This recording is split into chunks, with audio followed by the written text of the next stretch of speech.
And it's BBOR, Black Box Online Radio, coming to you from West Virginia at heart and from around the globe. Well, good morning. Thank you for starting your day with some true crime talk radio. And in this episode, I will be doing a discussion series on JonBenet Ramsey. And first, as people are slowly coming in, I want you guys to know I have a ceiling fan that's going on right above me, and I don't normally use that while I'm doing these live streams. If you hear the noise or anything, let me know, and I can go back to the way I did before. I can turn the fan off.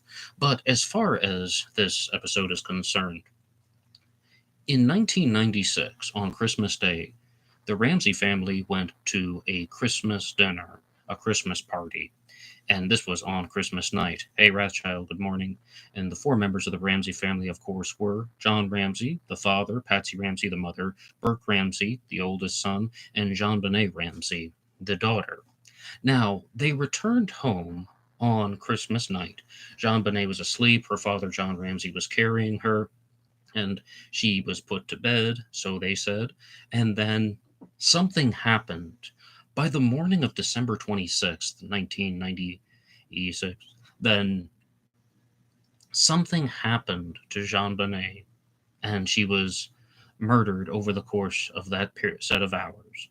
JonBenet's body would be found in the basement of the Ramsey home that morning on December 26th. But before that, Patsy Ramsey, the mother, went downstairs and found a 3-page ransom note that said that JonBenet had been abducted and that she was being held by a foreign faction.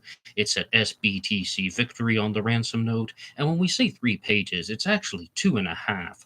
The note was specifically addressed to John Ramsey, and it was also talking about how he needed to provide $118,000, otherwise JonBenet would be murdered.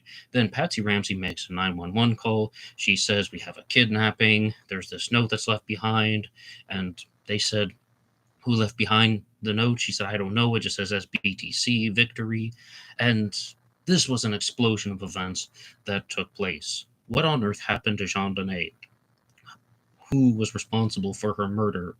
She was found in the basement of the Ramsey home, and she was picked up by her father, John Ramsey. She was very stiff, rigor mortis had set in, and she had duct tape over her mouth. He removed the duct tape because at first he was trying to resuscitate her.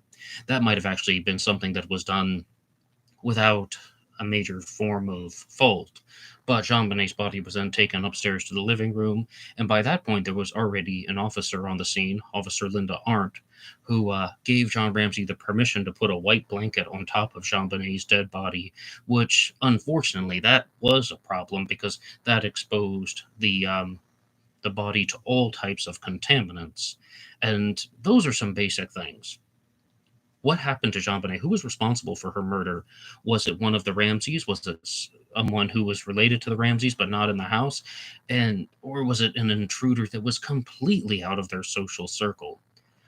The majority of theories that I have found discussed on the internet relate to the Ramseys being guilty.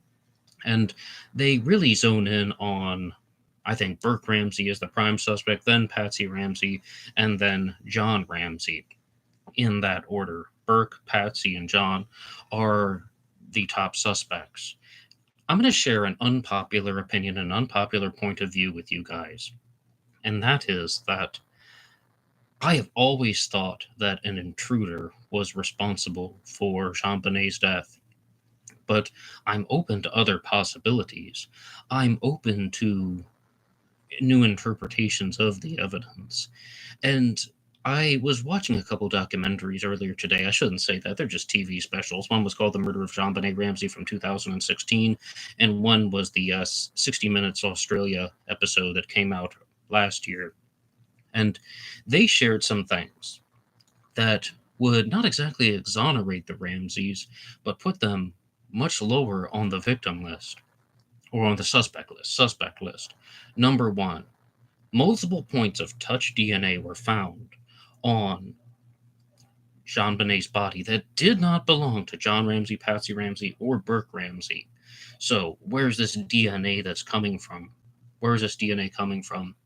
And John Ramsey openly said in the Suburban Nightmare documentary available on Tubi that alone should just clear his family's name. And Burke Ramsey discussed this a little bit during his very famous interview with Dr. Phil. But let's look at some different theories. And if you guys want to share some stuff in the chat, go for it about what you think about who could be responsible for JonBenet's murder. Go for it.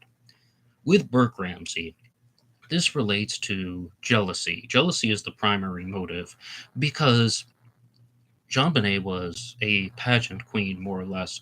She was all about the pageants, and her mother, Patsy Ramsey, was a former Miss West Virginia. Gotta love the state of West Virginia no matter what. And this was something that they were doing together. It was a mother-daughter activity.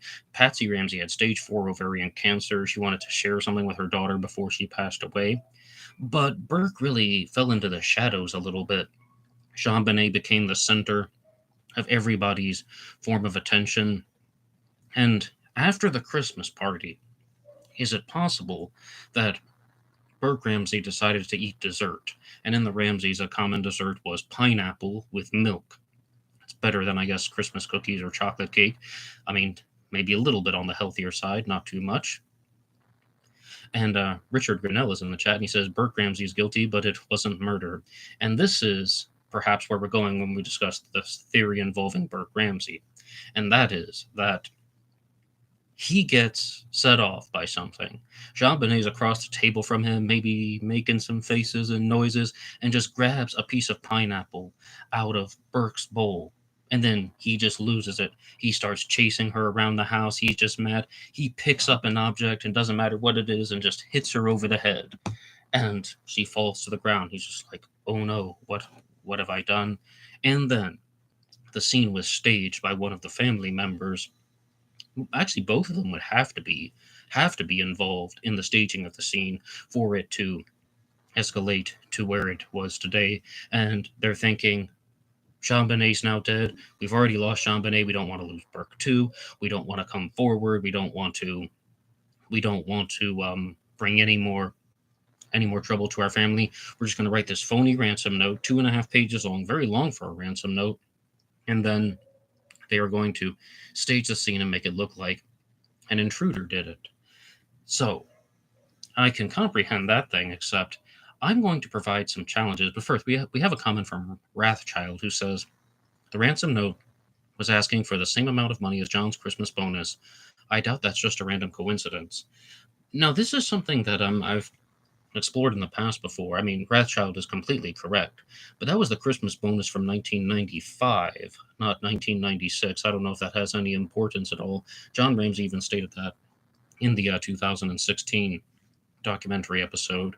But, I mean, somebody most likely had some knowledge of John Ramsey. I don't think that that's a coincidence either. It could have been one of the Ramseys who wrote that note, or it could also be someone who just had inner knowledge about John Ramsey's private dealings about his business and such. Okay, so we've heard one arrangement about how Burke hits JonBenet. I mean, intentionally hits her, but as Richard Grinnell has said in the comments section, it's not done in a type of premeditated murder. He wasn't trying to kill her. But the biggest issue I have with that theory is that JonBenet didn't die from the head wound. She died because she was strangled with what is famously called the garrote. A piece of wood had a type of twisted and rather complicated knot that was pulled in, and it was placed around JonBenet's neck, and she was strangled. Also, during this ordeal, JonBenet was sexually assaulted with a paintbrush. A paintbrush was broken into multiple pieces. The head of the paintbrush was inserted into JonBenet, as terrible as that sounds. The other part of the paintbrush was used to make the garrote. The paintbrush belonged to Patsy Ramsey. It was from her painting kit. And the notepad that was used to write the ransom note was also from the Ramsey's house. The pen that was used to write the ransom note was also found in a jar or cup that was in the Ramsey's house. So all of this stuff is present there. Does this vilify the Ramseys? Well, we're going to get to that throughout the iteration of this episode. I mean, I definitely see why people would suspect them.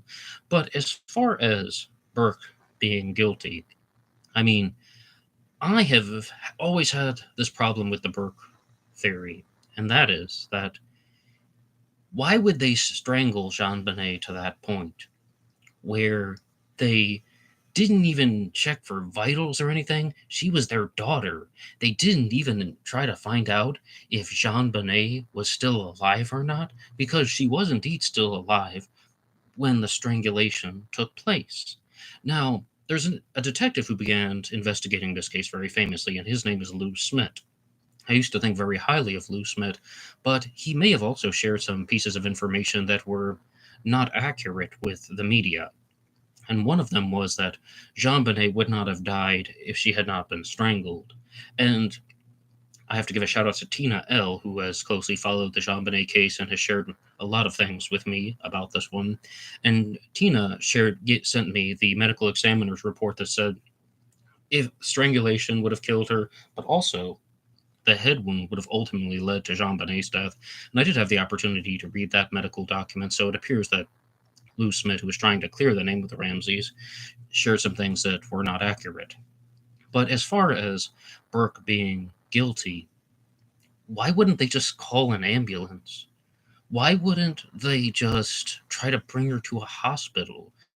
Why would they think of this elaborate, twisted, ridiculous story of the SBTC asking for the $118,000 if they were completely certain that JonBenet was dead? In all of these theories involving Patsy Ramsey or John Ramsey, the theory of Patsy Ramsey is that JonBenet was a frequent bedwetter, or maybe she's just being a little bit of a naughty girl, and that Patsy Ramsey either hit her with something or pushed her into something.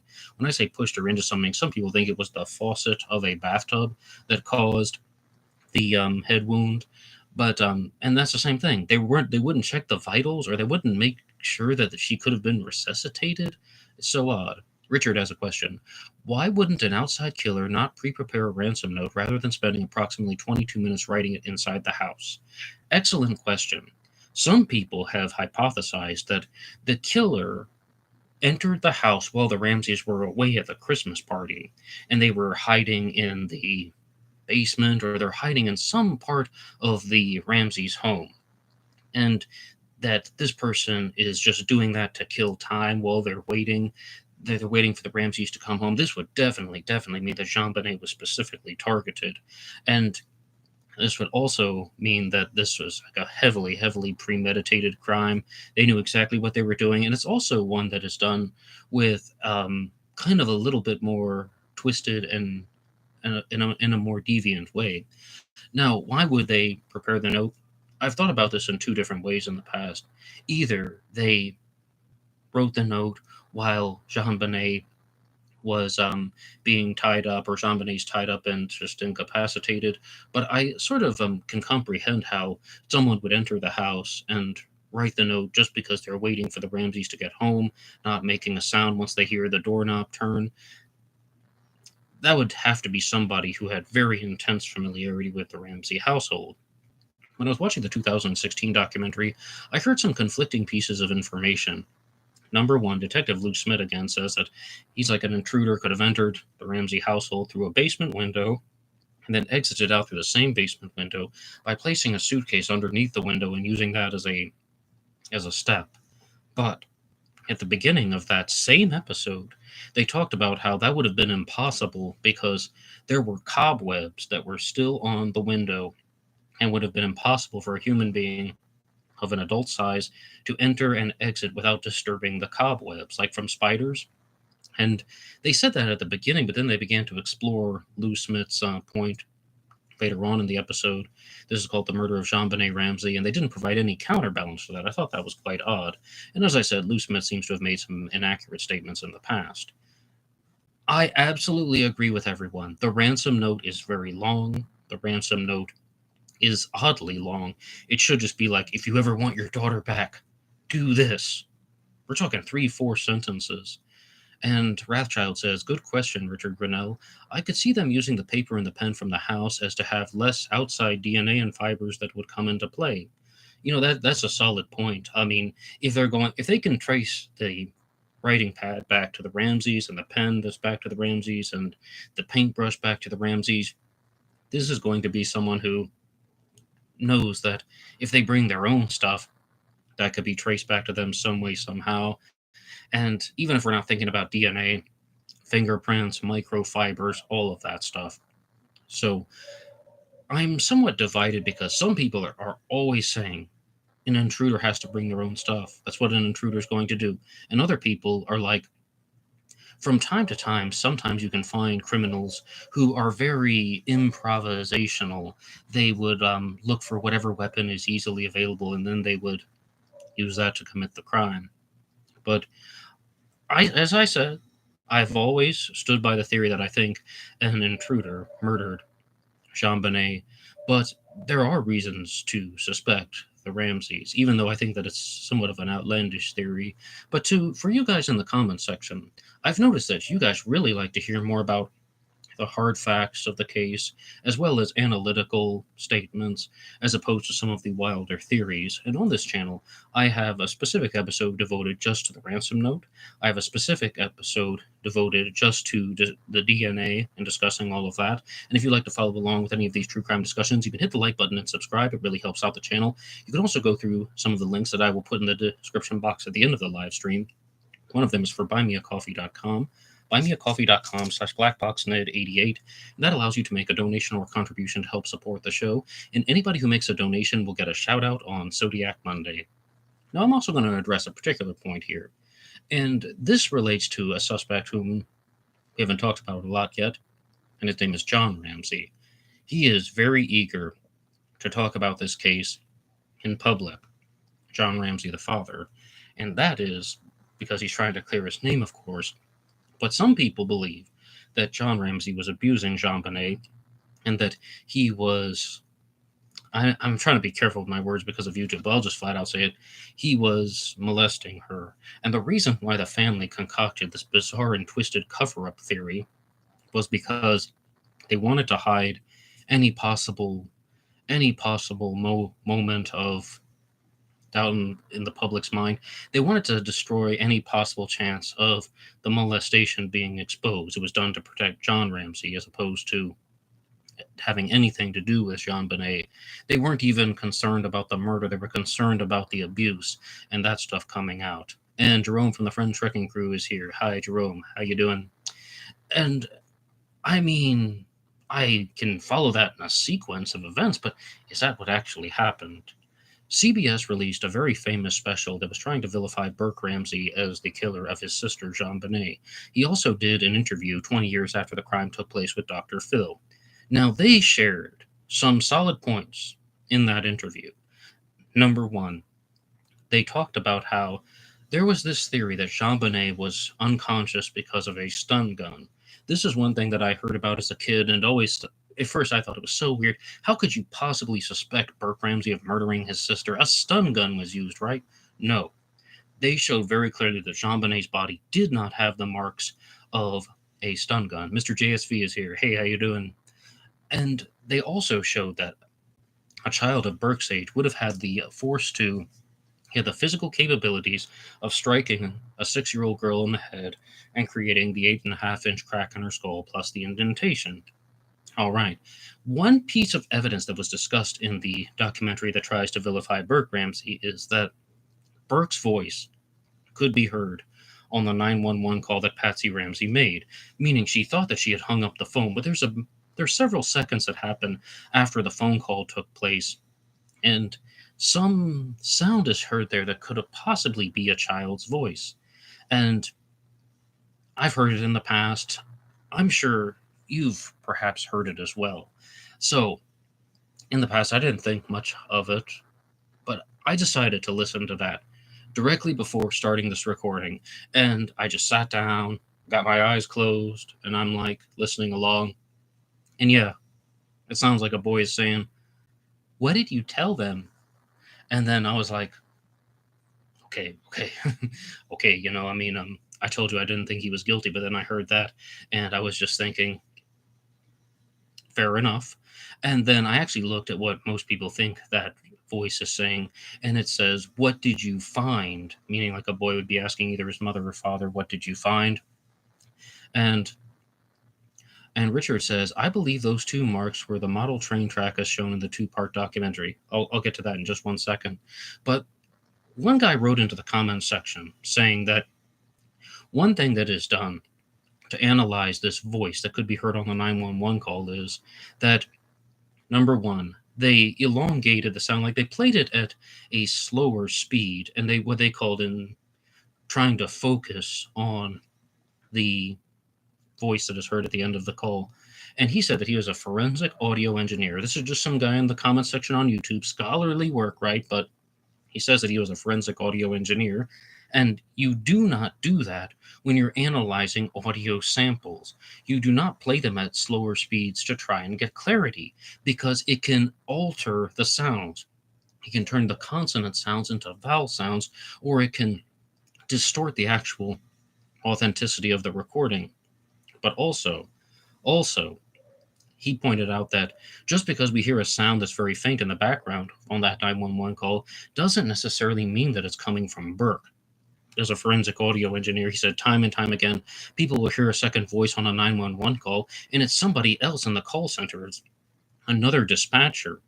And this can get blended in, and it can sound different because the sound files can be copied and they can be transferred to different forms of media. And once again, it distorts the audio. So everything he said made sense. I know I was like saying that I'm just reading off some guy's comment, but I get it. I get what he's trying to say. So then whose voice was that on there? Well, I don't know, but the final point is when I was opening my eyes and listening back to that reconstructed audio again, or not reconstructed, but the modified audio played at the slower speed. They had subtitles on the screen, and the voice that is possibly Burke says, "What did you find?"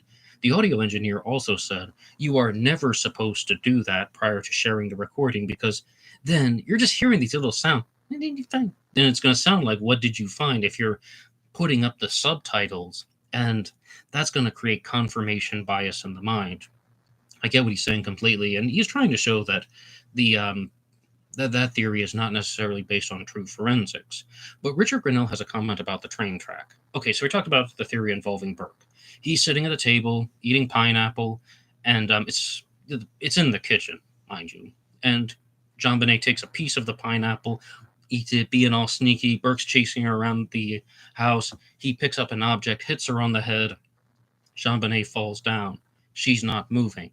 So the theory is that Burke picked up a piece of his toy train set, the train track from his toy train set that had two prongs on it, and then he stabbed JonBenet with it to try and resuscitate her. This is why they thought a stun gun was used, because those two prong marks look like they could have come from a stun gun. But what they showed on the CBS documentary was if a stun gun had been used, there would have been very large pink blotches on JonBenet's body, and even after passing away, so they claimed, right?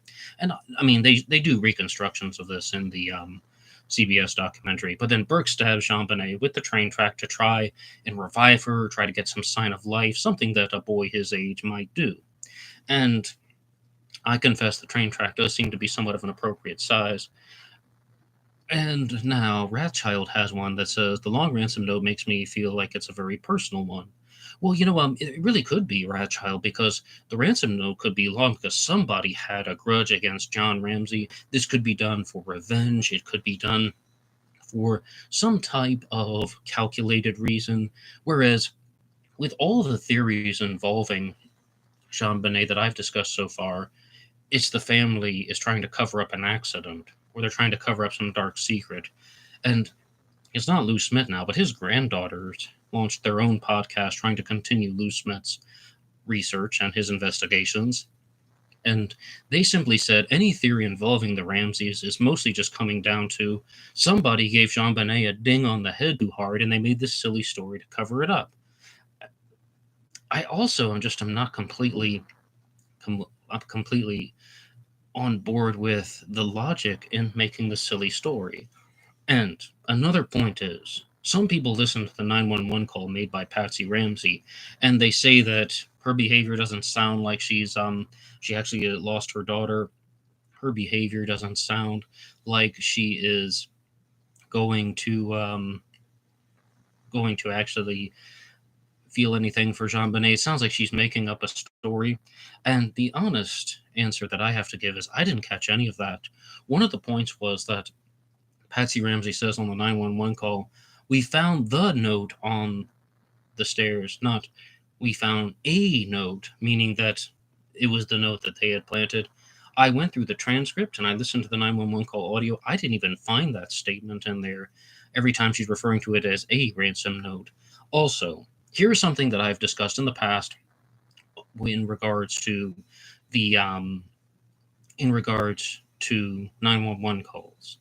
Some say that if you want to know if somebody's faking a 911 call, what they tend to do is they will be frantic throughout the whole time. Oh my God, this happened, and this happened, and this happened, and this happened, and this happened, and this happened, and this happened. But if someone's actually telling the truth, they'll get frantic. Okay, then this happened. And, well, I don't know what that is, but I need you to come right now. Okay, I get it. There will be fluctuations in their speech and their tonality. So, if the Ramseys didn't murder JonBenet, who could have? Well, there's a book that I actually have right here, and I have a book discussion on this one, Presumed Guilty by Stephen Singular. And in this book, he talks about how some people are saying that the Ramseys are guilty, and some people are saying that they are innocent. And the overall reason why Stephen Singular wanted to write this book, Presumed Guilty, was he's like, why does it have to be in extreme one way or the other? Could they not have had some knowledge of who was responsible for JonBenet's murder and then try to concoct the story to cover it up? Sure. I don't think he made the best presentation in his book. And again, you can hear my book discussion, Guilty, the Story of JonBenet Ramsey. It's multi-part here on this channel. And Jerome says, in any case, I know, I've never seen a ransom note so long. Never. I agree. Normally, ransom notes are very short. Richard Grinnell says, all the ransom note needed was, I've got your daughter, don't contact the police, I want X amount of money, I'll be in touch. Yep, and Tinsel says, hi, Ned, and good to see you. Hey, how's it going, Tinsel? So who could be the other suspects? Number one, the housekeeper. Number two, a local pervert and stalker, somebody who had been following JonBenet and zoned in on her. I read an interesting theory once that someone had shared in the comments section on YouTube, again, the scholarly database that I'm using today. And they said, has anybody looked at the angle of JonBenet being murdered because of her connections to the pageant world? The pageant world is cutthroat, and JonBenet is very successful in the pageant world. Somebody did it is either a jealousy, revenge type motive, or they just simply were frustrated with her for some reason related to that. I think that goes into the category of leave no stone unturned. It's an unsolved case. Let's examine it. And Tinsel says they had so many staff or ex-staff with keys to the house. Oh, and Tinsel also says there were so many movie references in the note. Okay, staff, sure. Because as we said, if somebody had entered the Ramseys' home while they were at the Christmas party, and then they're writing the ransom note and trying to just kill time because they're bored and they're waiting for somebody to come back, then that would also suggest that they were able to enter without triggering or leaving any type of noticeable physical evidence. Going through the front door, if they had some type of key or anything like that. Imagine if the Ramsey just had home surveillance systems. Wouldn't this have just solved everything? Maybe not everything, but a lot of it. I also have another note on the ransom note. I didn't mean to say that. I think that it was absolutely fake. I don't think there really was a foreign faction. I have no idea what SBTC is. Some people think it means Saved by the Cross or something of that nature. But I think it was a diversion. I think that it was left there so it was just to confuse them, that someone's going to come down the stairs and find the ransom note. Oh, what's this? And they're not actually going to be looking in the basement where either they knew JonBenet's body was, or they knew that they had evidence in the basement because they knew that JonBenet had been down there. They didn't want them examining the scene for a while. I think the ransom note was a pure diversion. Some people insist to this day that the ransom note was actually written by a small foreign faction, that it was authentic, that they hit JonBenet in the head, and then they realized that she was going to die, so then somebody made the garrote and strangled her. There are just countless theories out there. But as far as as far as the movie references go, a lot of you guys have talked about the one where it says in the ransom note, "Don't grow a brain, John," or "Don't try to grow a brain." That could possibly be from the movie Ransom, and it's also mentioned in the movie Speed, if I recall correctly, Speed with Keanu Reeves. And oh yes, Richard says Speed being one of them. Yeah, and then there are. And Tinsel says, "What do you think of the floor safe being in the room where her body was found? Do you think that it is related?" It could be. As I understand that there is a floor safe there, but JonBenet was found in what some people call like the wine cellar or something like that. And now, is this some type of like robbery slash kidnapping and that it's all about money? Again, I'm not seeing an enormous amount of facts that would go in that direction that this was done for profit. I think that this was definitely done as a sexual assault. I think that this was definitely done by someone who either disliked the Ramseys or has some type of infatuation with JonBenet. And they even talked about there was one suspect who always carried JonBenet's photo in his wallet, some type of pervert.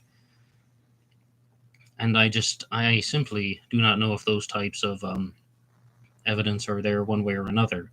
Another piece of evidence that I have not discussed yet, but that is very relevant, is near JonBenet's body was a high-tech boot print. And high-tech is spelled HITEC. And it is also something that the Ramseys look at as something that should exonerate them, because they say that that wasn't their boot.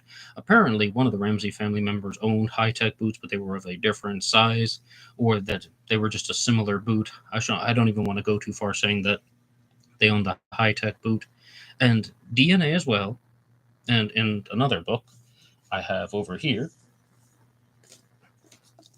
The Other Side of Suffering, by John Ramsey, he talks about how they had to provide multiple forms of DNA. They had to give their hair, not only hair from the head, but also pubic hair, stripped naked, and then the technicians pulling out their pubic hairs. They're comparing all of this stuff to JonBenet, and none of it matched. There's DNA that is found on her body, touch DNA. And if the DNA is not from John or Patsy Ramsey, they would at least be able to know that it's Burke's DNA some way, somehow. Does that not suggest that this was done by a different perpetrator? And I want to be very, very clear. When I have said that I thought that an intruder murdered JonBenet, I only mean that it wasn't John, Patsy, or Burke, anybody else, because people are also like, well, now somebody that they might have covered for could have possibly be a different relative, could also possibly be someone who had some type of high ranking connection in a company like Lockheed Martin or to the government, and John's company, Access Graphics, might have had some dealings with them. That's the stuff that Steven Singular is trying to get into and presumed guilty, that I don't think he completely achieved the selling of his theory, but maybe there's someone who's a little bit more powerful than John that was responsible for the crime, someone whom he wouldn't turn on, and that's why the ransom note was fabricated.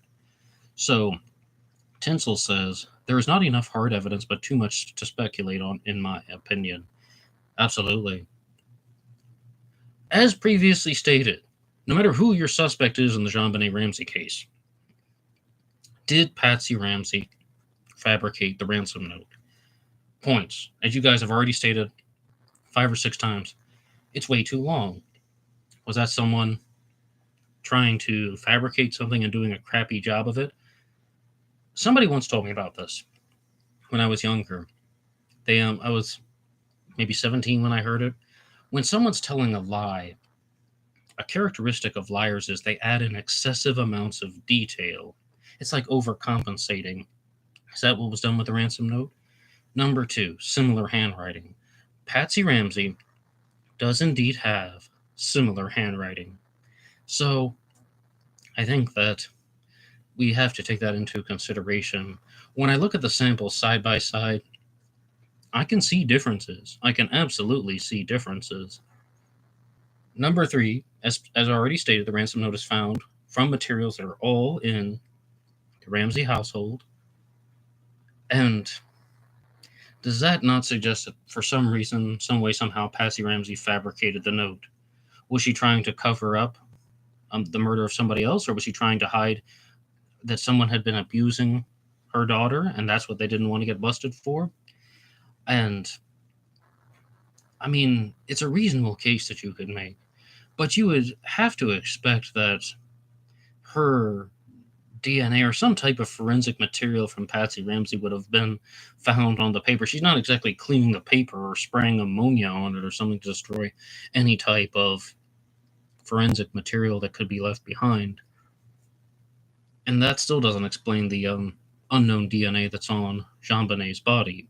And at this point, I will just open the floor for questions if anybody has any questions that they want answered. And because this is a live stream that deals with true crime talk radio, we can also explore several different true crime cases.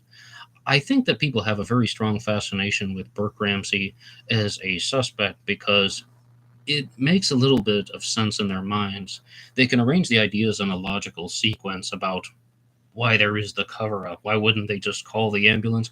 Well, it's because they didn't want Burke to go to jail. They recognize that he did something wrong, but it wasn't, as Richard Grinnell said at the beginning, it wasn't done as like a premeditated act of murder. It was just a snap moment of judgment. And there is also a theory that Tina L. had shared with me, and it was that now Burke was a Cub Scout, and he should have learned how to tie some knots. JonBenet gets hit in the head. She falls to the ground. He grabs the train track. He stabs her with the train track. And then she doesn't wake up. So then what does he try to do? He tries to move her body somewhere by tying the rope around her neck. And then he's trying to pull her along, which is more or less what's called a toggle rope. And that's actually what strangled her. I give her credit for thinking outside of the box, but number one, I think that even somebody of Burke's age would have known that you shouldn't be pulling somebody by their neck if you're trying to, well, do anything with them, and there'd be easier ways to do that, to move a body of someone who is unconscious on the floor. The second thing, though, is that she proposed that Burke could have used a clove hitch knot to tie around JonBenet and then starts pulling her. And I can't believe I said this. I can't believe it. I'm an Eagle Scout. Yes, one of the wonderful West Virginia BSA troops. And I said that the clove hitch is used to tie two pieces of wood together, not one. That's not true. The clove hitch is tied around one piece of wood, and then we use it for lashing. Then normally you have different pieces of wood that are connected and lashed together, but you can tie a clove hitch around one piece of wood. I can't believe I told her that you couldn't. I deserve to lose my medals and such for saying that.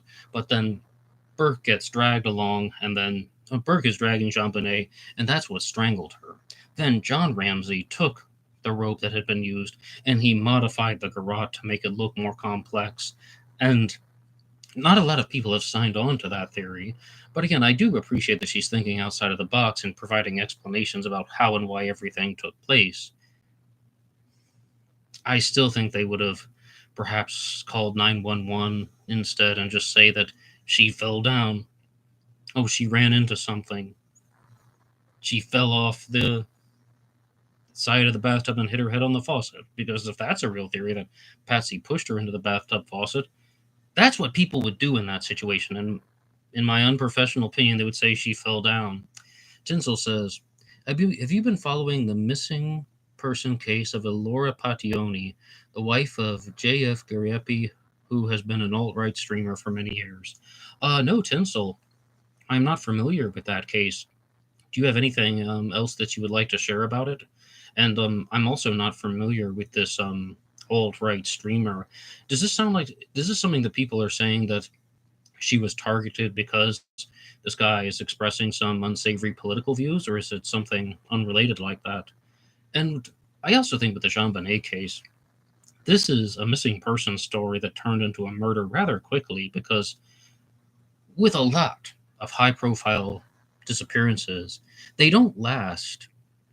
I mean, they get solved much less frequently, or the body gets located.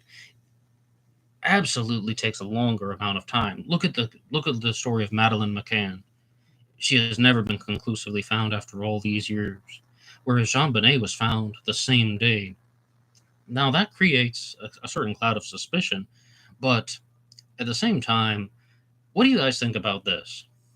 That JonBenet was hit on the head and she's tied up because she was unconscious when she was tied up. The ropes went around her sweater, meaning that she wasn't trying to fight or anything, and that someone brought her into the basement. They sexually assaulted her with the paintbrush, but they either realized that she died and she couldn't be resuscitated, or when I said she was dying and couldn't be resuscitated, so they decided to finish her off. But and then they decided to get out of there. That it was a sexual assault, which turned into a murder. And in the past, I thought that the ransom note might have been written after JonBenet was dead as like a distraction, but it could have been written beforehand, trying to kill time where they're waiting for JonBenet to come home. This could have been done by an opportunistic predator, a pervert, sex offender. Oh, and I was discussing this case with Adam Ivester, who recently appeared on the channel, and he talks about the Zodiac killer. He has a Zodiac suspect named John Parr Cox, and I want to hear more about his theory. I might even bring him on as a guest because he said that what people aren't looking at is the proximity of the Ramsey household to a university in Colorado, the University of Boulder. And he had some type of theory about how somebody from the University of Boulder was involved. I can't say any more than that because, I mean, I haven't had the opportunity to get his full theory. I would like to discuss this. But Tinsel has something else for us on the disappearance of Elora Pationi. And Tinsel says, Roberta Glass has done a few episodes on it. She had been missing for over 4 months before being reported missing, and not by the husband. Oh my goodness. Well, that really brings to that just sounds like even worse than the Casey Anthony story, because in the story of Casey Anthony, her daughter Kaylee Marie Anthony went missing and she didn't say anything for 31 days. And then people just think that more or less she murdered her daughter because she wanted to have a more intense social life. And also, the thing that rarely gets talked about, but I definitely do remember from following the Casey Anthony trial, was that she wanted to have a relationship with a particular man, a club promoter, but she thought that the involvement of Kaylee Anthony in that was a hindrance, and that's why she was murdered. And Marcia Clark, Marcia Clark from the O.J. Simpson case, actually did a rather interesting episode on that, where she believes that Kaylee Marie Anthony was killed with chloroform. And one of the Google searches that Casey Anthony had done was foolproof suffocation. She had Googled other ways to kill people like neck breaking, and that she believes that the duct tape was just put over her mouth, and that turned into the execution method, because Kaylee Anthony had been already knocked out unconscious. Then she's buried in the shallow grave, and Casey Anthony starts partying. But wow, Tinsel, about this one though, the disappearance of Elora Pationi, she was missing for 4 months and her husband never reported her missing. That definitely sounds like an odd story. Someone's definitely going to put themselves in the spotlight for something like that. And Jerome says, I need to admit that John Parr Cox's handwriting fits with the Zodiac. Yes, it does. The only thing that doesn't fit is him. He's way too big. Tinsel says, with JonBenet, I'm thinking it was meant to be a kidnapping for ransom that went wrong. Easily possible. They actually wrote out the ransom note because they wanted to use it, whoever they are, the small foreign faction. And also that they wanted the money. Somebody who had knowledge of John Ramsey, they knew about the $118,000 bonus. There's a very particular line in the ransom note that says, the journey will be exhausting, John, so be well rested. What exactly were they planning? That's something that I've always pondered. Were they going to have him go into the mountains or something? And that JonBenet was supposed to be held at the top of a mountain. He has to throw the money off into some type of helicopter that's sneaking by almost like a basketball shot. The journey will be exhausting. I mean, when you're in Colorado, where else would that be other than the Rocky Mountains? Or it's going to be down in the valley or the ravine? And Tinsel says, there's a podcast called Those Conspiracy Guys many years ago that did a decent podcast on JonBenet. Oh, I haven't heard of that one, but as far as conspiracy theories go, I can't really resist those too easily. Now, as far as resources on JonBenet, I definitely do recommend Lawrence Schiller's book, Perfect Murder, Perfect Town. And some points, though, that were talked about in that, as well as the miniseries Perfect Murder, Perfect Town, also from CBS, were talked about in the episode The Murder of JonBenet Ramsey from 2016. And what they said was that there was a very public statement that the Ramseys have been cleared as suspects, and that there's even an apology that was written to the Ramseys. But the new information that came out was that people had actually voted to indict them, that a jury wanted to indict the Ramseys. They could have been tried for it. But if I remember from Perfect Murder, Perfect Town, the reason why they weren't able to do so was because of the laws in Boulder, Colorado. And that's why the book is called Perfect Murder, Perfect Town, because there's this very direct line. If it had been in any other jurisdiction in America, they would have been able to indict the Ramseys and bring them to trial, and then we would have been able to see the evidence played out in court. But because of the exact laws in Boulder and in Colorado, they weren't able to do so. Perfect Murder, Perfect Town. And Ross is here. Hello, hello. Oh, Jerome says you're doing a great job. Hey, you too, Jerome. I really do appreciate all those true crime episodes that you put up. And Tinsel says, I've always been confused as to which day the ransom call was meant to be. Was it in the morning or the next? All the words in the letter are still left out, and it leaves out important information. Well, even though I said I think that an intruder was responsible for the murder of JonBenet, and I know that's not a popular opinion, does that not mean that there could be some type of hoax with the ransom letter, that at that point, that it's just not real? I really get too far into this with the true crime world and theorizing and hypothesizing, because I'm somebody who is some more or less in the camp of, if the criminal did not follow through with their threat, it's not real. I talk about this with the Zodiac case all the time. The Zodiac says he's going to detonate a bomb. He didn't. I was like, there's no bomb. He's a liar. The JonBenet Ramsey case, they said they were going to kidnap JonBenet and hold her ransom. They didn't kidnap her. They didn't hold her for ransom. She was found in the basement. They're liars. But the problem is, though, we have to go back to Inspector Mark Rowley, who was investigating the Madeleine McCann case, when he said that it is inappropriate to try and put your mind into the mind of the killer or the abductor or the assailant, because that makes the assumption that you are thinking the same way as this twisted and deranged individual.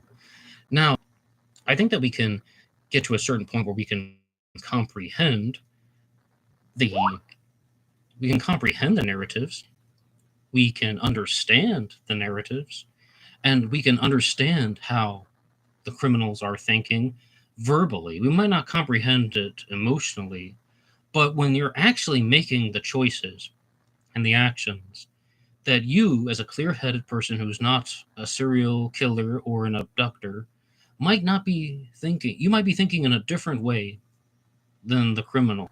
This person might even have some type of psychotic disorder that's heavily distorting their thinking. So when it comes to choices about why would somebody say something and then not follow through with it, why would they make a threat and then not act it out, it's because they're crazy. Nutshell version. And one from Tinsel says, I've always been confused. Oh, yeah, I read that one, but streaming is quite different than pre-recorded videos, a lot more difficult. So I agree with Jerome. You're doing great. Thanks, guys. But overall, though, Tinsel, I'm going to have to look into this this story of Petoni. I have to scroll back up. Elora Pationi. I had never heard of her before. And also some topics, though, for the future live streams that I'm going to be covering is actually going to tie into something that Richard Grinnell was asking about in the most recent live stream, getting into some more things about the mysteries of space. Some people have heard that, and they've sent me some requests looking at conspiracy theories, UFOs, moon landing hoax, all of that. Also, possible topics for future episodes would be the disappearance of Madeleine McCann, as previously stated. And we have another one here from Tinsel. What do you think of the statement analysis as an investigation tool? Peter Hyatt and Rich D. Hall did some interesting work on the McCann case. Statement analysis as an investigative tool? Do you mean like analyzing people's word choices? I mean, how exactly do you mean that, Tinsel? Now, there's also something, though, that I want to bring to people's attention. Number one, there was a very there's a comment that I have to respond to. Somebody wrote out something by saying something in relation to the bowl of pineapple that was found on the table in the kitchen that JonBenet allegedly was eating from. And they said that, Ned, in your episode, you talked about how only Burke's fingerprints were found on the bowl of pineapple. That's not true. Patsy Ramsey's fingerprints were also found on it. Burke and Patsy, but not JonBenet. If I said that, I misspoke. Yes, I think that's a widely accepted fact that Burke's fingerprints and Patsy Ramsey's fingerprints were found on the bowl of pineapple. However, it's extremely possible for a 6-year-old to reach in, grab a piece of pineapple without touching the bowl. But yes, Patsy Ramsey's fingerprints should have been on there too. Now, Burke Ramsey was interrogated, and his interrogation was filmed, and people can watch it. And also, I thought it was very odd that people in the YouTube comment section were saying that, oh, Burke's behavior is so weird, he's just so calm and collected. I got a very different impression of Burke Ramsey when he was being interrogated. He's just kind of like flopping around and making odd positions. And someone else also pointed out that he says he either knows what happened to JonBenet or he thinks he knows what happens to JonBenet, and he says that someone hit her like that, and most likely that did happen. Is he confessing there, or is he sharing some things? It's possible, but I'm still going with the intruder theory. 5 bags of popcorn. Hey, how you doing? The parents wrote the letter. The father picked up the body, and it was the parents. I once did a book discussion on this channel about The Axeman of New Orleans by Miriam C. Davis. And again, you want to talk about some true crime theory? She said that if there's no evidence of an intruder, it was somebody in the house. If there was this crime that's been committed and there's no real evidence that someone else was there, it was someone who was in the house. Of course, John Ramsey's evidence and his fibers are going to be all over JonBenet's body.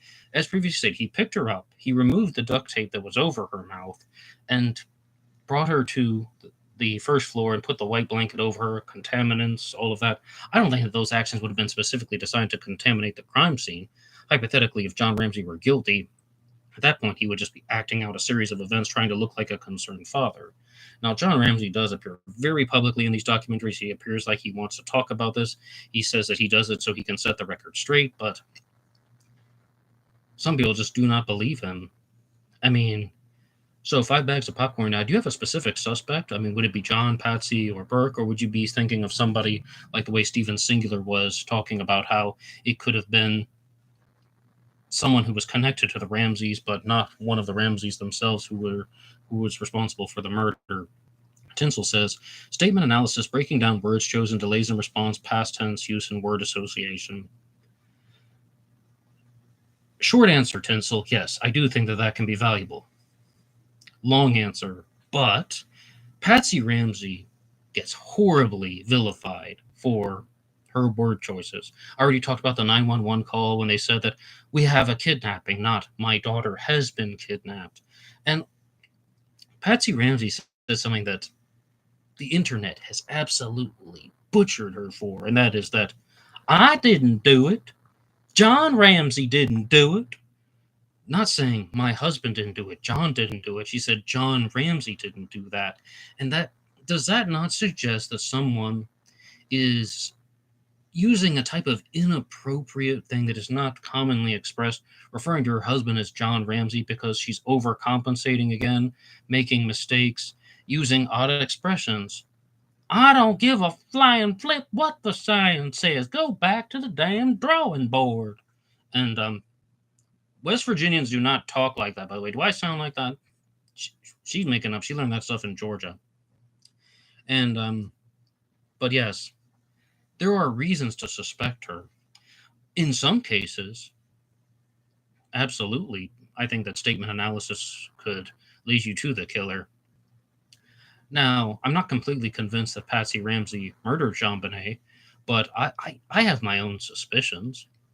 Richard Grinnell says, when Burke was later shown a picture of the pineapples, he couldn't recognize what they were. Very suspicious because he may have known their importance to what happened in the kitchen. I will add something to you that, Richard, just to kind of help your theory. When Burke Ramsey was being interviewed by Dr. Phil, Dr. Phil asked him, "Now, did you eat pineapple on Christmas the day that JonBenet was murdered?" And Burke says, "I think it's too much to ask someone if they ate pineapple 20 years ago." No, it isn't. You're going to remember those types of things because not only has the media absolutely shared everything over and over and over again, yes, I think Burke Ramsey would remember if he had been eating pineapple on Christmas Day, also very suspicious. But I I'm not convinced he was the killer, but you would expect somebody to recall that, especially for the amount of times that it's been mentioned in the media. And it's not like they started talking about that in 2016 because, as previously mentioned, Lawrence Schiller was discussing all of this stuff in the 90s. Perfect Murder, Perfect Town was on the TV. And when I was a kid, and it's definitely been replayed, I mean, this stuff is common knowledge that JonBenet had eaten pineapple and that Burke was also eating pineapple. Burke's fingerprints were on the bowl. He left the bowl out there. That was what I said, though, about the intruder theory in the past. And again, it's not a popular theory, but Burke Ramsey was eating pineapple out of a bowl, right? And he just left it on the table and so on. And my theory was that he just left it behind and that JonBenet was put to bed. She's asleep in the car. John Ramsey carries her in. He takes her upstairs, puts her to bed, and then the rest of the family goes to bed. JonBenet wakes up because kids wake up. I did that all the time. I didn't sleep at all as a kid. It's kind of weird. But yeah, and she just came downstairs and she picked up a piece of the pineapple and ate it by herself, then went back upstairs and tried to go to sleep again. And that's ultimately when the intruder got her. But 5 Bags of Popcorn says they were very difficult with the police. Oh, that's actually in response to a different comment in the chat. Tinsel says, "Do you have any proof John picked her up? Correct. But much of the other evidence pointing toward the people living in the house is not strong, in my opinion." Meaning John picked her up after she was dead. That's what they were talking about. They were difficult with the police at first. Well, Linda Arndt, the first officer on the scene, did say that John Ramsey was very cordial. And so many people in that family with the name John Ramsey.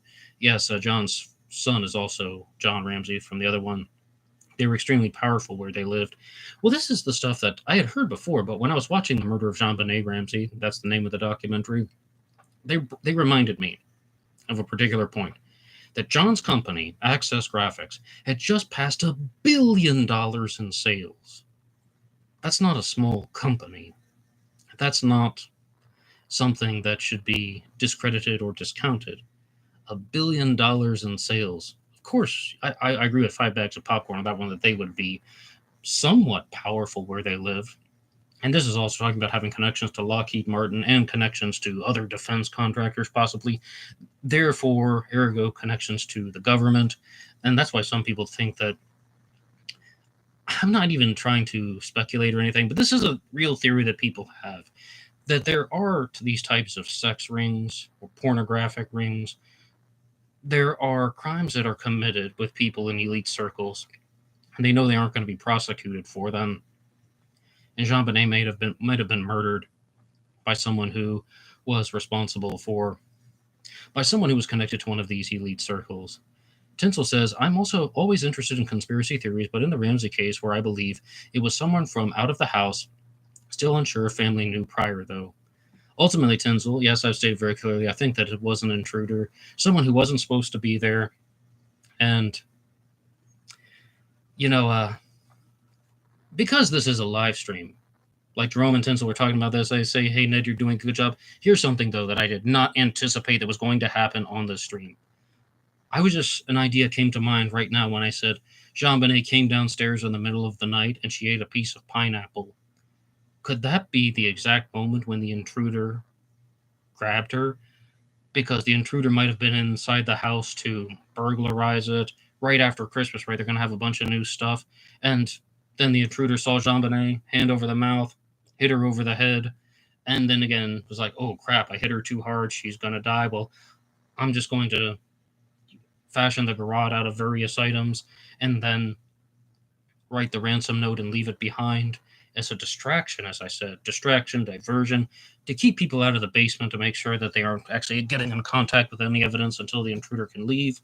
And is that what happened? That just came to mind right now, that She walked downstairs, ate a piece of pineapple by herself, and she interrupted a burglary. Or somebody trying to steal something, which would be a burglary. This is one of the reasons why I don't really share these types of theories anymore on Black Box Online Radio. In the past, especially back in 2018, I would just be like looking at a true crime story and saying, okay, here's what I think happened. This is my theory. And the reason why I don't do that anymore is every single time I was wrong. Not every time. But very frequently, when you just watch 6 or 7 YouTube videos and you're like, I think I know what happened. It's not the best way to solve a true crime case. Off topic, but Jerome says, what do you think about Sandy Panzarella for the Zodiac? Well, Jerome, you're perhaps a better person to answer that than me, because you've talked a lot about how there could be a combination of Sandy Panzarella and Don Chaney working together in some way to have created this Zodiac persona. I mean, that in that way it makes sense. Sandy, but the Zodiac by himself, I'm not convinced of. Tinsel says, why is the flashlight left on the bench as they were in a panic? In one of the photos, you can see this very long flashlight that looks like a mag light or something. I'm not going to say the brand name definitively.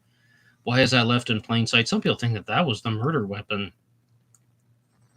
I'm really not sure. That's a good question. 5 Bags of Popcorn says, off topic, Ned, but did you get a chance to watch the BBC miniseries Barlow and Watts, Jack the Ripper? It's perfect for you. I watched the first 4 episodes, and I included them into some of my Jack the Ripper reports. And one of the Jack the Ripper reports actually have Barlow and Watt in the thumbnail.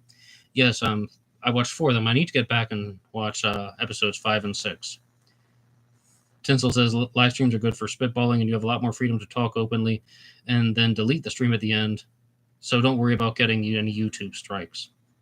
Okay, well, on that note, Tinsel, one of the most listened to episodes that I did in 2019 was called JonBenet Ramsey Pornography Theory. And it was before I read Stephen Singular's book. But it was looking at the possibility of, could the reason why JonBenet have been murdered, could that have been because somebody wanted to make a sex tape of her because they brought a handheld camcorder, which definitely existed in the 90s. They had those things back in the 1960s. I mean, someone brought a camcorder and they wanted to make some type of video of JonBenet being sexually assaulted with the paintbrush. Were they then going to sell it to somebody on the dark web? That, no idea. But this gets explored because what Stephen Singular tried to talk about in some of his appearances on Porkins Policy Radio was that there was a sex ring that was busted in Colorado that had some similar activities to what happened to JonBenet, except those kids were tied up with belts as opposed to being tied up with thin pieces of rope and so on. Now, that would provide an explanation about why there was a broken paintbrush. That would provide an explanation about why somebody sexually assaulted her with the paintbrush. That would provide an explanation about why somebody took the head of the paintbrush with them. All of that, that they were trying to film this. Maybe it was done for their own perverted reasons. Maybe they were trying to sell it for profit. But that was one thing that I did discuss. Cypress Phil is here. This case is the most frustrating case. It should have been solved, but now it never will. You might be right about something, Cypress Phil, because the Ramseys, of all people, are just really pointing towards law enforcement and being like, there are very clear moments in the investigation where things appear to have been botched. There are very clear moments in the investigation where it seems like they should have done more, but they didn't. I would like to turn to you guys in the chat, though. You've heard what I think about the suspects. You've heard what I have shared about popularity of the suspects. Number one, I've stated I think it was an intruder. I don't think people are crazy for suspecting the Ramseys, John, Burke, and Patsy. But in terms of the popularity and how widely discussed these theories are, I think that Burke is the most talked about suspect, then Patsy, and then John Ramsey in that order. Do you guys have an exact suspect, and are there any reasons why you think that person is your suspect? So Tinsel says, doing that in the house, filming something or more with the family there is highly unlikely unless the parents knew prior.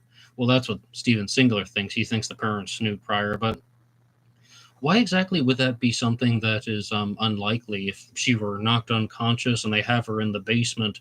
I mean, we're talking about something that would take like 5 to 10 minutes to film or something like that. As Richard Grinnell points out, it could have taken 22 minutes to write the ransom note.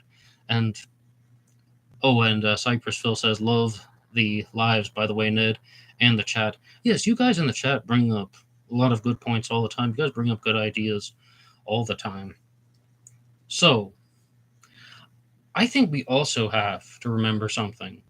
Longtime BBOR followers will remember. What's my favorite saying? Being weird is not a crime. I have a question for you. How much do you think Burke's personality plays into his role of becoming a suspect? The concept of people don't like his demeanor, they don't like the way he was sitting during the interrogation, they don't like his presence on Dr. Phil, that they don't like that he kind of starts like laughing about things that he shouldn't be laughing about. And these talk shows like Dr. Phil, some of the other ones get accused of this, manipulating footage, putting things out of context, or zoning in on certain things.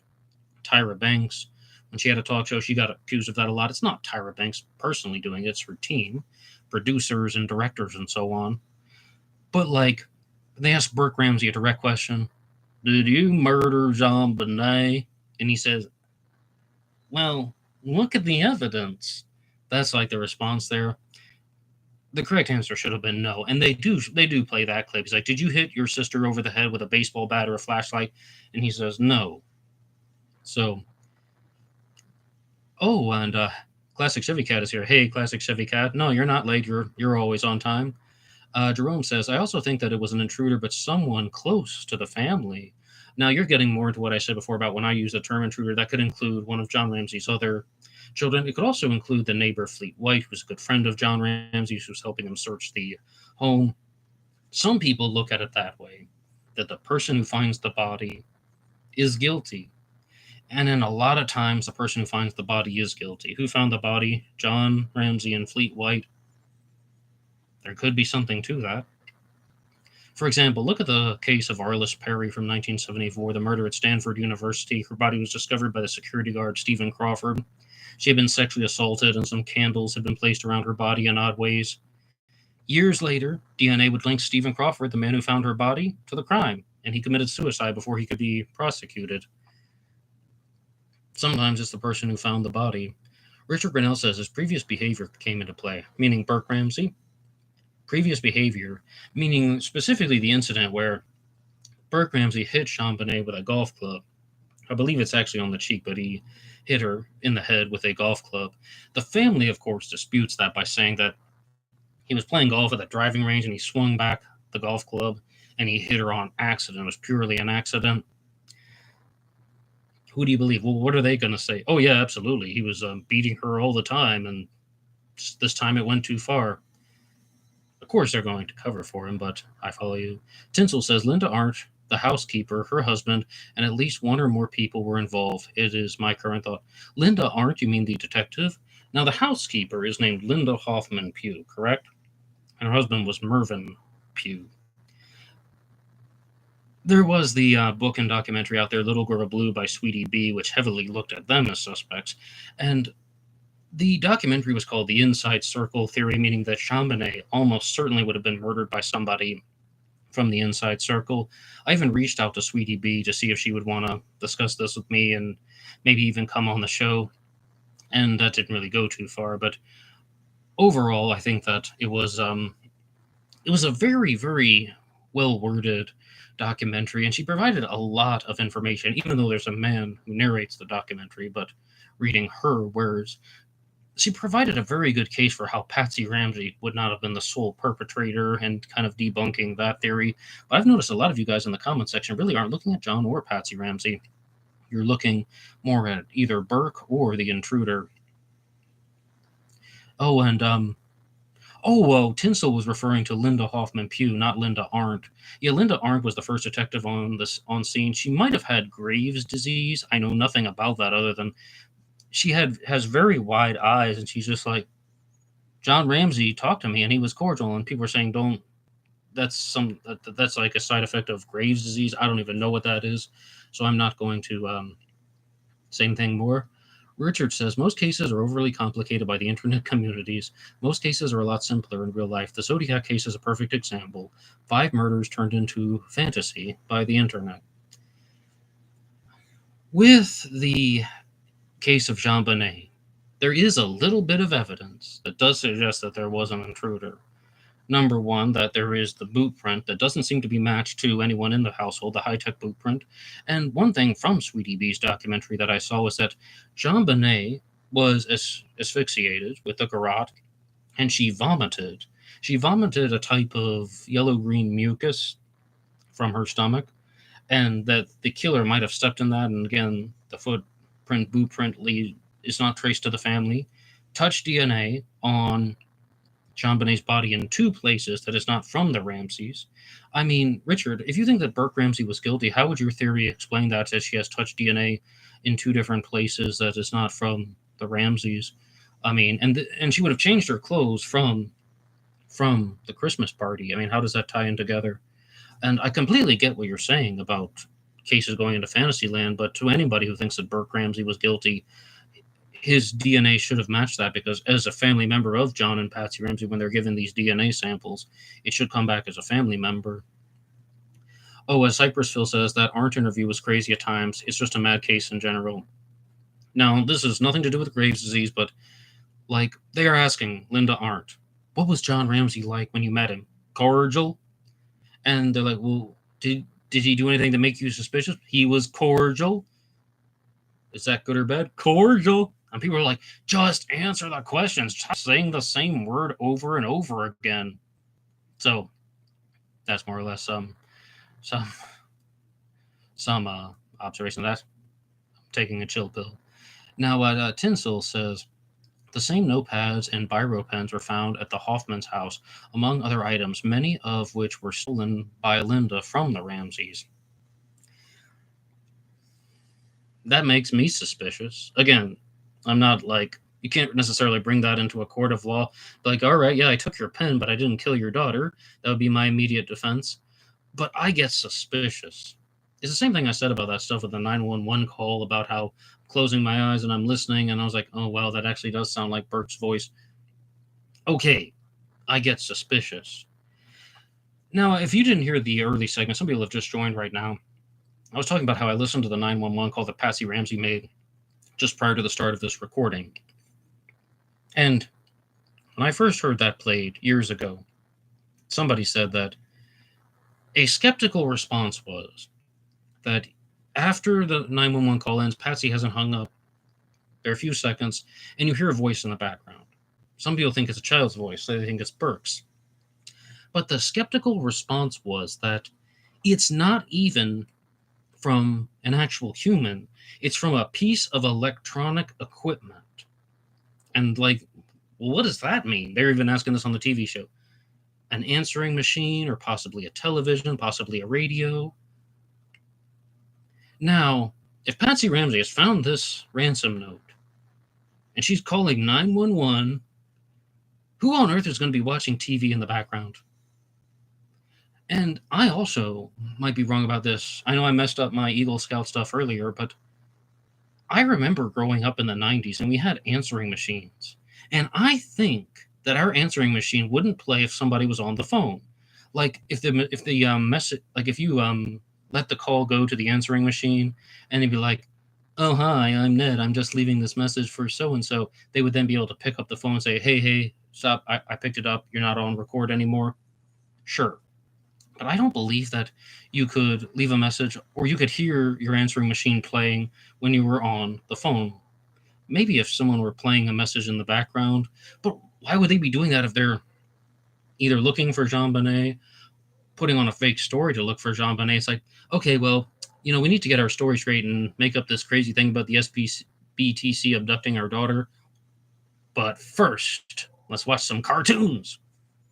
I just don't get that. So in all honesty, I think you can see what I'm trying to say. I don't think that was a television. I don't think it was an answering machine. Maybe the audio engineer that I was citing at the beginning of the episode was talking about talking about, like, when he said that that could have been somebody in the call center, it could have been their electronic equipment. It could have also been something that was altered during the saving of the audio file. And Classic Chevy Cat says, "What time of day or night did she call 911?" The early AM hours, because she has come down the stairs after she's woken up. Patsy Ramsey went to bed after the Christmas party, and as I understand, she took off her makeup, and I think she disrobed, but she left her clothes out, the same clothes that she wore from the Christmas party. She puts them aside, and then she goes to bed. She did not take a shower because the shower in her bathroom was broken. They had a big house, multiple bathrooms. I didn't know why she didn't go to another one. But she woke up, she put on the same clothes that she wore the night before because she said that it was more convenient to travel that way, and then she redid her makeup. So this theory that Patsy had the same clothes and makeup on is only halfway correct. This is what is shared in her book, The Death of Innocence, that was co-written by John Ramsey. Then she walks downstairs in the morning and finds the 3-page ransom note at the foot of the stairs. That's my understanding of the events. And Tinsel says around 6 a.m. Yep, early a.m. hours. And Channel says, I just can't listen to Mind Shock for that long. Hey, Channel, how you doing? What is Mind Shock? I'm not sure, but Tinsel has another one here. If you appreciate conspiracy theories and don't mind someone using a weird voice modulator, there's a channel called Mind Shock. Ask and thou shalt receive, Ned. That has done a lot of good Ramsey episodes. Look at their playlist section. If you don't mind a voice modulator, is that like the old Zodiac Killer episodes on the Zodiac Killer channel? This is the Zodiac Killer channel. Please feel free to like and subscribe. I shouldn't have done that. But the voice modulator is annoying. Our voice modulator is annoying. I think they're annoying when you can definitely recognize the person's voice through the voice modulator. Like, say, for example, like if you were listening to Black Box Online Radio and it sounds like that computer voice that I just did, but obviously it was me talking, that frustrates the hell out of me. Like, if someone were to do that to Donald Trump's voice or something, and they would be like, all right, no, this is what I have to say, and like, obviously it would be Trump talking, but you can just kind of hear that it's intentionally distorted. That would piss me off. Wrathchild says, that's true. I imagine you would want all of the TV and radios off so you could listen for any activity from a response back from calling out her name. Yes, well, why would you turn on a TV? Would you be looking for any type of news that would give you clues? Would you turn on a radio to listen to news reports? I don't even think people would have the type of faculties to process it that way. If they woke up and they found their daughter missing, then they're going to want the TV and the radio off. Or if they concocted this phony baloney story about the intruders and the SBTC and all of that, then why as well would they have a TV on or a radio playing in the background? I just think that that is completely bizarre and out of character for most of these scenarios. Mr. JSV says Mind Shock is okay. His co-host is a space cadet. Does everybody know about this YouTube channel except me? I mean, I'm almost gonna have to like cut this live stream short so I can go over and watch some Mind Shock. I have not heard of this channel before. Maybe I've seen it somewhere. But I do want to bring up one final thing about JonBenet Ramsey to discuss with you guys, and that is that there is the previously mentioned theory that SBTC victory that was written at the end of the ransom note means saved by the cross. And they asked for $118,000, which was equivalent to John Ramsey's Christmas bonus, or his annual bonus from the previous year, 1995. I forget how old I am. But I also wanted to find out about how there is a connection possibly to 118 in the Bible. Some people think that it's Psalm 118, or that maybe even Psalm 18:1.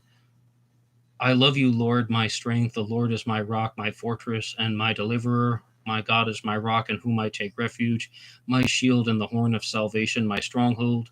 I called to the Lord who is worthy of praise, and I have been saved from my enemies. I mean, I don't necessarily know how that would exactly tie into the Ramseys, but let's keep going here. Is Psalm 118 a clue to JonBenet's disappearance and murder? The valleys of the seas were exposed, and the foundations of the earth laid bare at your rebuke, Lord. At the blast of breath from your nostrils, he reached down from on high and took a hold of me. He drew me out of deep waters. He rescued me from my powerful enemy, from my foes who were too strong for me. This is the 18th line. They confronted me in the day of my disaster, but the Lord was my support. That is 118. And it's actually Psalm 18, 1 through 18, excuse me, is what I was reading. Wasn't exactly what I was looking for, but I don't think that has anything necessarily to do with JonBenet Ramsey.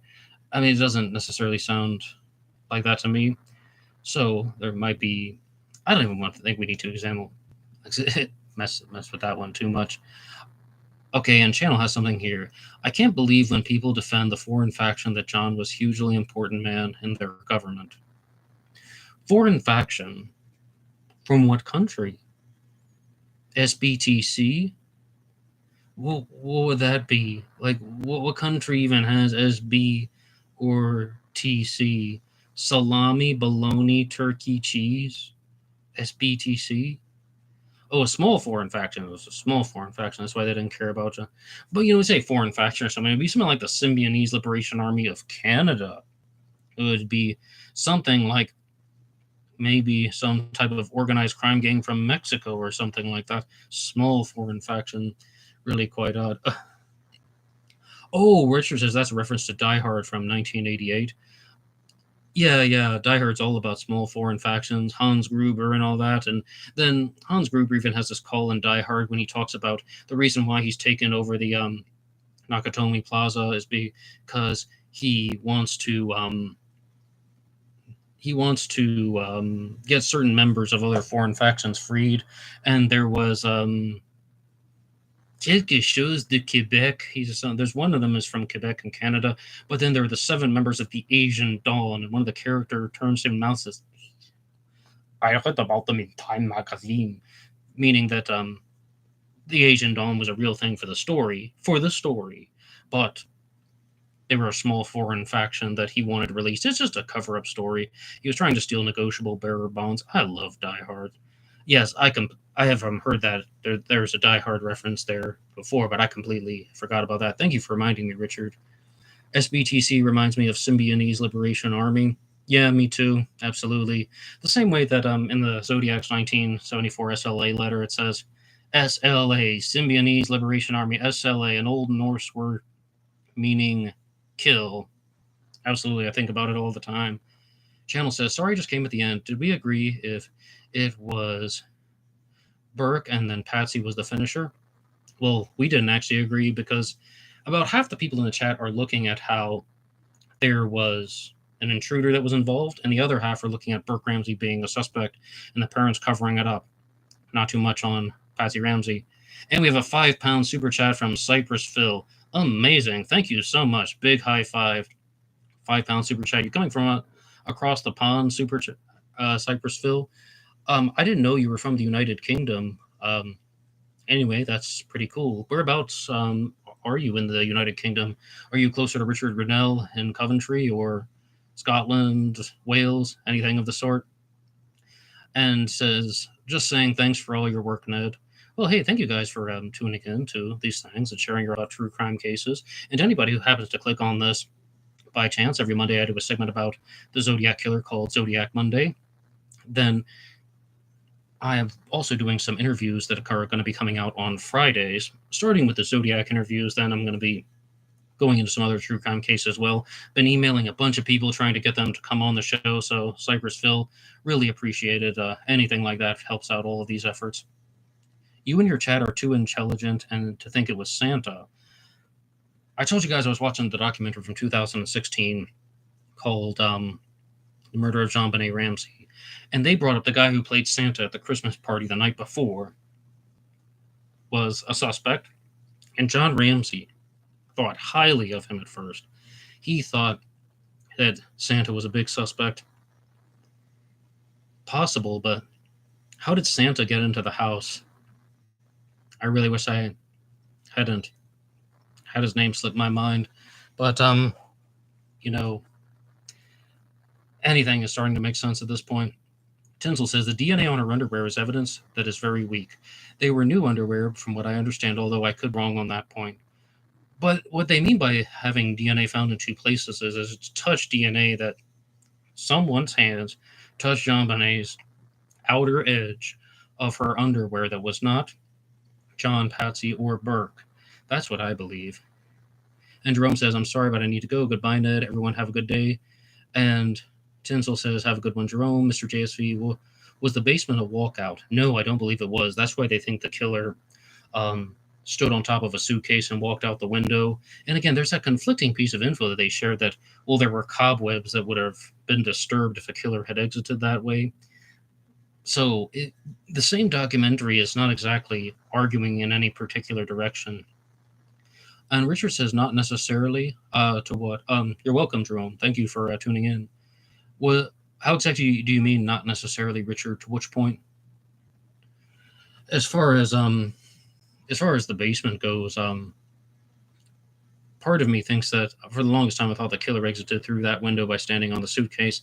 Now a lot of people put forward things about how the killer could have just walked out the front door or something like that, and the snow would not have been on the sidewalk or the walkways. It is also my understanding that there wasn't any snow on there at the time, so they wouldn't have left any footprints. Cypressville is from Northern England, Manchester area on the moors where Myra Henley and Ian Brady operated. Wow, I'm going to have to do some things about the Moors murders in the future because they come up a lot on intensely bizarre serial killer lists, intensely horrifying serial killer lists, the Moors murders. That is a case that I have not looked into yet, but I will definitely try to explore that one in the near future. And as for now, I'm also going to be signing off, but thank you so much to everyone who has listened to this episode and shared your ideas about the JonBenet Ramsey case, and also any of the other true crime cases that were discussed in this episode. And after the end of this episode, feel free to drop something in the comment section. What do you want to hear about for a live stream that is going to come out on Thursdays? Because I can take your requests and we can talk about this stuff together. We can kind of just explore these things. I'm going to get right over to Mindshock's channel and see what's going on with that one. Apparently, I am late to the party over there. Maybe it'll be something worthy of exploring. But yes, I mean, make recommendations and such. Tinsel says, Ned, have you heard of Roberta Glass before? She has done a lot of work on the Innocence Project. I think so. And also, I would recommend you start watching on the Laura Padioni case. Am I saying that right, Padioni? Yeah, you're the first person to tell me about it, but I would explore that one because she went missing for 4 months and her husband never reported her missing. I will look into that. The Innocence Project, I've definitely followed their stuff in the past with a lot of missing persons cases. Oh, Tinsel says the Manchester Canals Pusher. Yeah, we could do an episode on that one too. I have an old black box recording on the Manchester Canals Pusher, but for the future. All right, everybody. You guys all stay safe. Thank you so much for the super chat once again, Cypress Phil. Feel free to visit any of the links that I'll post in the description box in the near future, including BuyMeACoffee.com. Also, the book Killer on a Whitehorse will come out in audiobook format on the weekend, and you can always hit the like button and subscribe. It really helps out the channel. And see you over on Instagram, BlackBoxNet88.